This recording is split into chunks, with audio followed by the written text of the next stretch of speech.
Hello everyone, आप सभी का स्वागत है हमारे यूट्यूब चैनल में। तो जैसा कि हमने इसके लास्ट एपिसोड में देखा था कि किस तरह से फेंग फैमिली का यंग मास्टर जो फेंग हुआ होता है उसे सभी नल्ला और नकारा समझते थे, लेकिन उसे अपनी जिंदगी में एक ऐसा चांस मिलता है जिससे उसकी काया ही पलट जाती है। जब वो चारों तरफ से मुसीबतों से घिर जाता है तब उसके बॉडी के अंदर से ही एक ऐसी स्पिरिट एनर्जी निकलती है जो कि एक लिटिल फेरी होती है, जो उसके सामने ये प्रस्ताव रखती है अगर होस्ट चाहे तो अपने अंदर का वर्चुअल मार्शल वॉर्टेक्स ओपन कर सकता है। यहाँ जो फेंग हुआ होता है उस वॉर्टेक्स को ओपन भी कर लेता है, लेकिन उसके लिए मुसीबत ये थी कि उस वर्चुअल वॉर्टेक्स को बनाए रखने के लिए उसके बॉडी के ही अंदर से एनर्जी सक की जाएगी। इसके लिए उसे हर हाल में लगातार प्रैक्टिस करना ही होगा, वरना उसकी डेथ भी हो सकती है। तभी आगे जा करके उसको शिवो डिवाइन बॉडी की प्राप्ति होगी।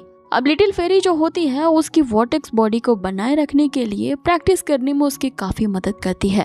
साथ ही फेंग के लिए एक और मुसीबत ये है कि 1 महीने के अंदर जूनियर ट्रायल होने वाला है और इस कंपटीशन में अगर उसने फर्स्ट प्लेस की रैंकिंग नहीं जीती तो उसे और उसकी पूरी फैमिली को उसी की ही फैमिली से खदेड़ के बाहर निकाल दिया जाएगा। जैसा कि पिछले एपिसोड में हमने देखा था, लगातार प्रैक्टिस करने के दौरान यहाँ पे जो फेंग हुआ की बॉडी होती है वो इंजर्ड हो जाती है। उसकी बॉडी को हील करने के लिए लिटिल फेरी उसे एक फार्माकोपिया देती है। फार्माकोपिया एक ऐसी बुक या ग्रंथि बोल सकते हैं जिसमें किस इंजरी के लिए कौन सा इक्लिजर कैसे बनाया जाता है ये सब कुछ डिटेल में लिखा होता है। ये एक खोई हुई एंशिएंट बुक होती है जो कि शेन क्लैन से बिलोंग करती थी। फेरी आप आगे उस बुक के बारे में उसे बताती है कि ये किसी भी तरह के इंजरीज को आसानी से हील कर सकती है। बस इस बुक को अपने लॉर्ड को पहचानने के लिए तुम्हें अपने ब्लड से इसे रिफाइन करना होगा। अब आगे फेंग जो होता है वो फेरी के कहे मुताबिक उस ग्रंथि पे अपने खून की कुछ बूंदे डाल देता है, लेकिन यहाँ पे कुछ भी मूवमेंट नहीं होता।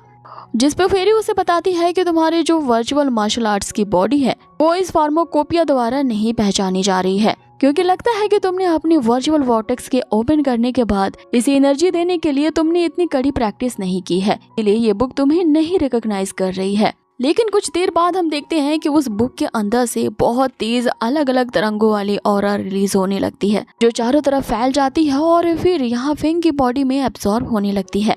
आगे फेंग जो होता है उस ग्रंथि के सभी ज्ञान को अपने अंदर समेट लेता है। हाँ, वो अपने सामने हजारों तरह के इक्लिजर बनाने की विधि देखता है। कौन सा इक्लिजर किस डिजीज में काम आता है उसे हर एक पन्ने में ये डिटेल में इंफॉर्मेशन दिखाई देती है। यहाँ फेंग को हर तरह के रेयर इक्लिजर्स के बारे में पता चलता है जिसके बारे में उसने पहले कभी सुना ही नहीं था। जिसपे फेरी उसे बताती है कि इस फार्माकोपिया वाली ग्रंथि का इस्तेमाल करके तुम 10,000 से भी ज्यादा इक्लिजर्स बना सकते हो। जितने ज्यादा तुम इक्लिजर्स इकट्ठे करोगे ये जो फार्माकोपिया है उतना ज्यादा पावरफुल होता जाएगा और फिर ये तुम्हें किसी भी तरह के पॉइजन से इम्यून करने के साथ साथ किसी भी तरह के मल्टीपल इंजरीज को चुटकी में आसानी से हील कर सकता है। आगे फेंग हुआ कि तो यहाँ लॉटरी लग चुकी थी, वो इस रिकॉर्ड का इस्तेमाल करके जल्द से जल्द अपनी इंजरीज को हील करने लगता है।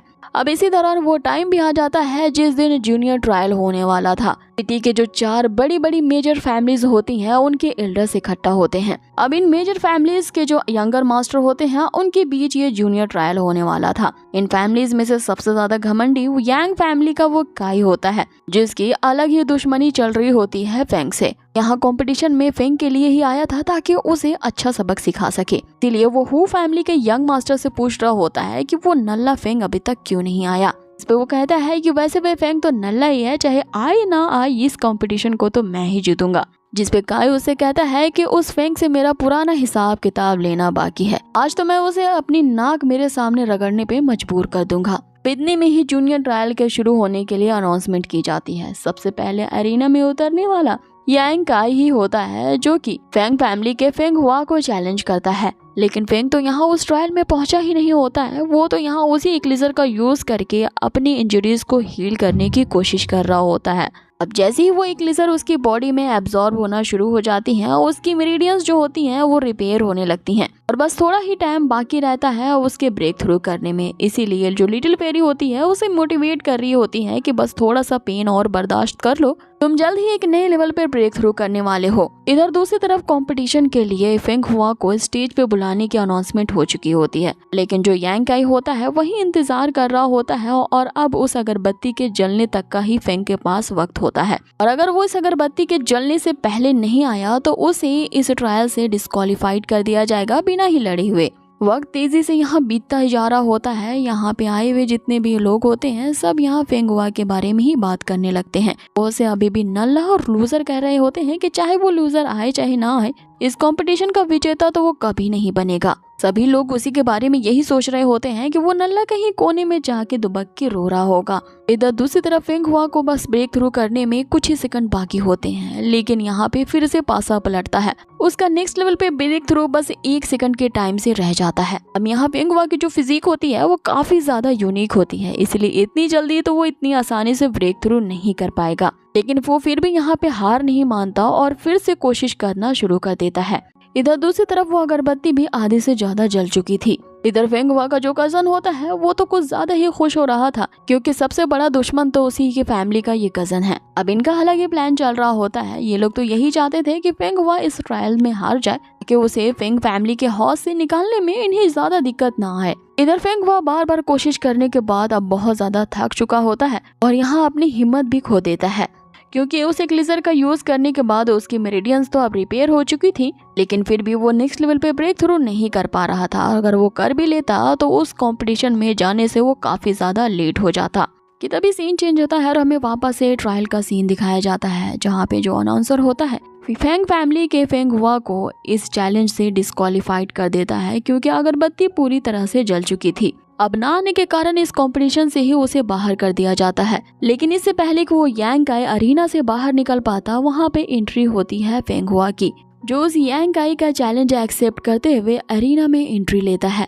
अब आगे जो उसका कजन होता है वो फेंग हुआ को देख के कहने लगता है कि तुम ना ही आते तो ही बेटर होता। यहाँ पे हार करके तुम हमारी फैमिली के लिए डबल एम्बैरेसमेंट पैदा करोगे। इससे अच्छा तो तुम यहाँ बिना लड़े ही डिस्क्वालीफाइड हो जाते।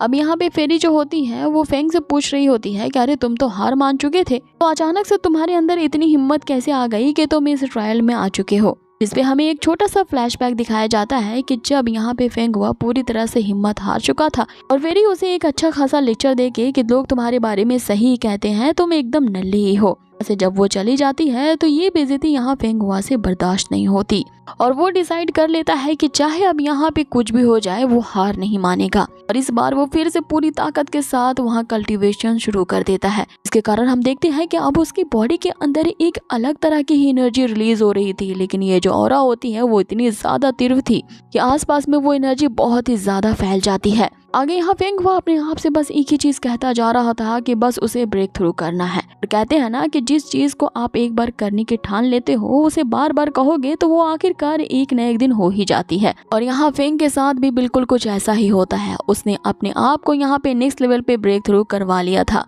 आगे जो अनाउंसर होता है वो फेंग हुआ से कहता है कि भले ही तुम यहाँ पे आ चुके हो, लेकिन ट्रायल के रूल के हिसाब से उस अगरबत्ती के जलने के बाद तुम यहाँ पे आए हो, इसीलिए तुम्हें डिस्क्वालीफाइड कर दिया जाता है। जिसमें यांग काई उसे कहता है कि मुझे रूल से कोई फर्क नहीं पड़ता, ये अभी यहाँ पे आ गया है तो उसे मेरे साथ कम्पीट करने दो।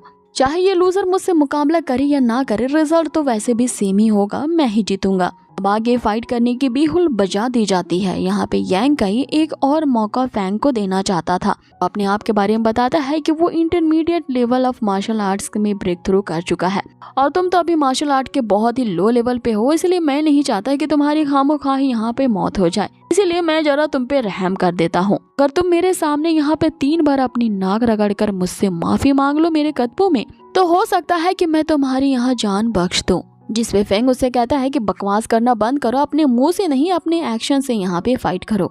अब ये सुनते ही उस यांग काई को लगती है तेज मिर्ची और वो तेजी से अपने मुक्के से अटैक करता है यहाँ फेंग पे। लेकिन फेंग ने उसके अटैक को आसानी से डॉज कर लिया होता है और उसे एक जोरदार पंच लगाता है, जिसे वो फेंग काई पीछे हट जाता है।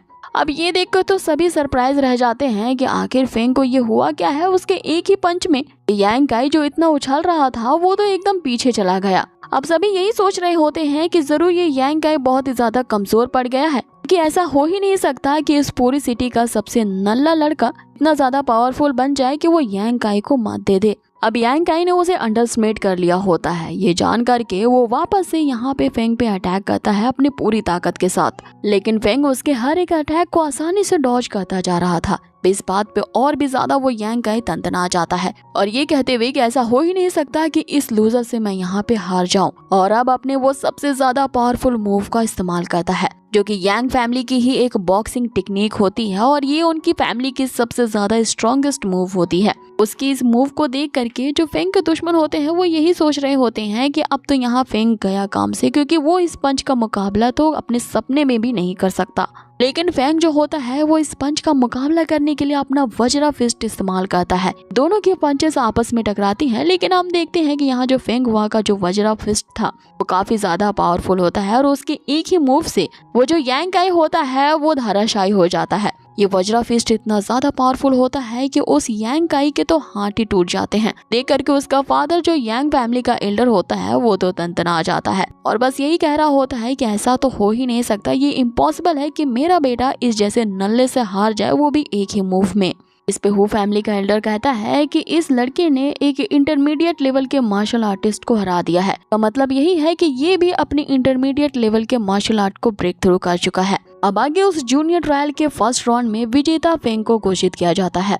आगे देखेंगे कि अगले राउंड में फेंग का मुकाबला करने के लिए अब कौन उतरता है। और इसी के साथ ही ये एपिसोड भी गाइस यहीं पे फिनिश होता है। बहुत ही जल्द इसका नेक्स्ट एपिसोड भी आएगा और आप लोगों को जाने से पहले ये एपिसोड कैसा लगा है इसे कमेंट बॉक्स में जरूर बताना है और साथ ही अगर वीडियो अच्छी लगी हो तो प्लीज इसे लाइक किए बगैर ना जाएं। बहुत ही जल्द मिलते हैं इसके नेक्स्ट एपिसोड पे। Till then take care, stay healthy, good bye.